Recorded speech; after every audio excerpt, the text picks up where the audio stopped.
Под звуки родного гимна официальное открытие военно-патриотического клуба «Штурм» состоялось. Сейчас это не просто кабинет для занятий, а целый штаб по формированию будущих героев. Урусхан Бархануев, которому принадлежит идея создания клуба, ставил для себя цель повышения патриотического воспитания детей и подростков. Идея создания пришла не спонтанно. Мы поехали в маршрут, выиграли грант на 200 тысяч.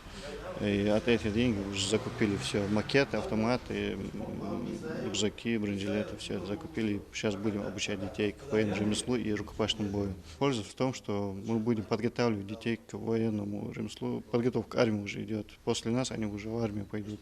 К работе привлекли преподавателей физкультуры, рукопашного боя, основ военной службы и тактики выживания в условиях дикой природы. В клубе будут обучать также предметам военного медицинского дела, постигать вербальные знаки и отличительных знаков воинских званий. Сегодня у нас есть наглядно макет автомата Калашникова АК-47, потом, химзащита, потом тактические очки. Далее имитационные гранаты у нас, потом пневматические пистолеты Макаров. Вот, чтобы люди, когда мы говорили конкретно о том или ином виде оружия, чтобы не то, что люди знали и понимали, а другое дело, они могли это все непосредственно сами ощутить, потрогать, разобрать, собрать. Рады сегодняшнему событию и родители. Родину нужно действительно любить и быть готовым при необходимости встать на ее защиту, считает Асиат Заурова. Женщина признается, что, прочитав на одном из интернет-порталов новость о том, что открывает клуб, сразу же решила туда записать своих сыновей. Сразу обрадовалась, мне так понравилось, и даже думала, уже, наверное, мест не будет. Написала, я говорю, возьмете моего мальчика? Они говорят, да, говорят, приходите завтра. Ну вот все, мы тут же прибежали. Для меня это большое, я считаю, счастье, если у меня мальчик вырастет вот таким вот смелым, мужественным, решительным. Это большая польза для ребят. Вопросу патриотизма нужно прививать с раннего возраста. Полученные здесь знания и правильно данная установка станет прекрасной альтернативой пагубным привычкам. Пользу для себя, для своего здоровья провести время.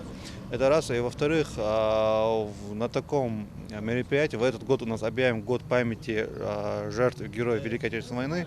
И в рамках данной школы будут проходить и образовательные уроки о Великой Отечественной войне, что тоже плюс. Клуб открыли при поддержке администрации города Карбулак, горсовета, общественного совета. Наши ребята хорошо себя проявили.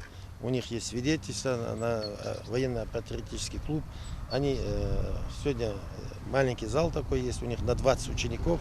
Будут наши ребятишки с 14 до 18 лет обучать военному делу, чтобы наши ребята, уходя в армию, имели какое-то представление.